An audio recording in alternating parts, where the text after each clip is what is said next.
খোলা আকাশের নিচে সরিষা ক্ষেতের মধ্যেই এক অদ্ভুত রেস্টুরেন্ট। প্রকৃতির ছোঁয়ায় হলুদ সরিষা খেতে বসেই উপভোগ করতে পারবেন চা কফি সহ বিভিন্ন মজাদার খাবার। হলুদ রঙের সরিষা ক্ষেতের মাঝেই চেয়ার টেবিল বিছিয়ে তৈরি করেছেন রেস্টুরেন্ট, যা নজর কাটছে সকলের। ঠান্ডা আবহাওয়ায় খোলা পরিবেশে গরম গরম খাবার খেতে পেরে খুশি ভোজন রসিকরা। রেস্টুরেন্ট আছে সরিষা ফুলের মাঝখানে ভালো লাগতেছে, অনেক সুন্দর জায়গাটা। রেস্টুরেন্টটা তো ফুলের মাঝখানে ভালো লাগতেছে অনেক।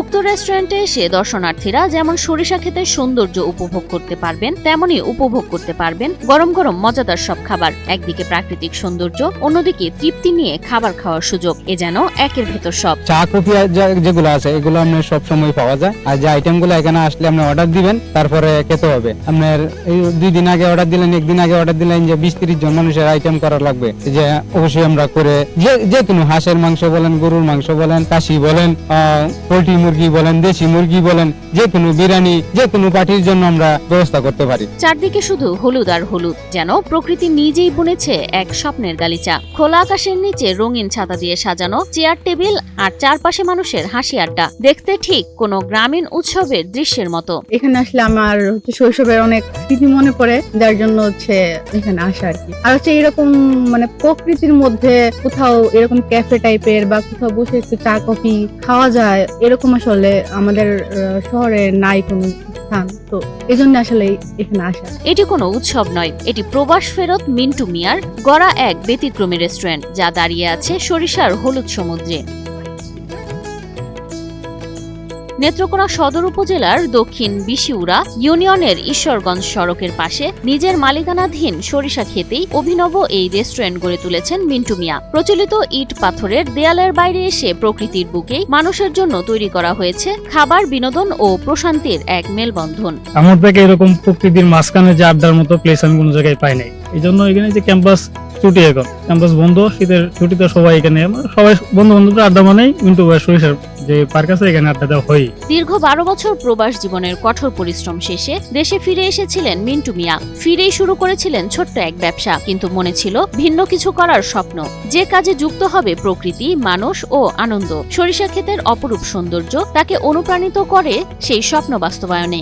আমি তো বিভিন্ন রাষ্ট্রে সফর করেছি, 12 বছর যাবৎ প্রবাসী ছিলাম জানেন।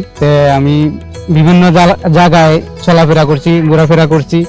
আমি যখন দেশে আসি, করোনা কালে আমি দেশে আসি, তো হঠাৎ করে আমার একটা প্ল্যান হইলো যে সরিষা রোপণ করলাম। রোপণ করলে এর ভিতরে যেহেতু আমাদের পাশে রাস্তা, মেন রোডের রাস্তা বয়ে গেছে, আমাদের মেন রোডের পাশে যেহেতু একটা সুন্দর একটা পরিবেশ, এই সরিষা রোপণ করার পরে দেখলাম আমার মাথার ব্রেইনে কাজ করলো যে এখানে একটা ব্যতিক্রম কিছু করলে অবশ্যই মানুষ আনাগোনা করবে। প্রথম দিকে অনেকে বিশ্বাসই করতে পারেননি সরিষা খেতে রেস্টুরেন্ট করা সম্ভব, কিন্তু সময়ই প্রমাণ করেছে মিন্টু মিয়ার চিন্তাই ছিল সবচেয়ে সাহসী ও দূরদর্শী। গেছে বছর শুরু করি, তখন তো অনেক মানুষ এই পাগল বলছে, পাগল টাগল ডাইকে বইরে লাইছে, অনেক গালিগালাজও করছে। তো আমি সেটা বিষয় না, আমার উদ্যোগ হইলো আমি যেটা করি আমি নিজ থেকে, মন থেকে, প্রাণ থেকেই করছি। রেস্টুরেন্টের ছবি ও ভিডিও সামাজিক যোগাযোগ মাধ্যমে ছড়িয়ে পড়তেই শুরু হয় দর্শনার্থীদের ঢল। দূর দূরান্ত থেকে মানুষ ছুটে আসে এ সরিষার রেস্টুরেন্ট দেখতে।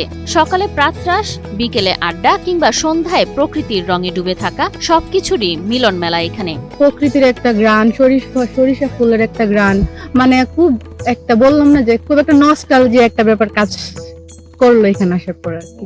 সিলভার টিপ কন্ট্যাক্টে তৈরি, নিরাপদ ও নান্দনিক ক্লিক সুইচ, নির্ভরতা জীবন জুড়ে। চারপাশে ফুলে ফুলে ভরা ক্ষেত, মাথার ওপর নীল আকাশ, মাঝখানে সারি সারি চেয়ার টেবিল আর হাসি মুখে সেবা দিচ্ছে স্থানীয় তরুণরা। পড়াশোনার ফাঁকে ফাঁকে মাঝে মধ্যে আসি তাকে আর কি একটু সাহায্য করি। দিনটা থেকে রাত 10টা পর্যন্ত থাকি, তারপরে বাসায় চলে যাই। প্রতিদিনই ভালো বেচা কেনা হচ্ছে মিন্টু রেস্টুরেন্টে। প্রকৃতিকে ধ্বংস না করে বরং তার সৌন্দর্যকে কাজে লাগিয়ে যে সাফল্য অর্জন করা যায়, তার উজ্জ্বল উদাহরণ এ সরিষার ক্ষেতের রেস্টুরেন্ট। সরিষার হলুদ গালিচায় দাঁড়িয়ে থাকা মিন্টু মিয়ার এ স্বপ্নের ঠিকানা আজ নেত্রকোনার গর্ব, যেখানে প্রকৃতি, প্রেরণা ও পরিশ্রম মিলেমিশে লিখছে সাফল্যের নতুন গল্প।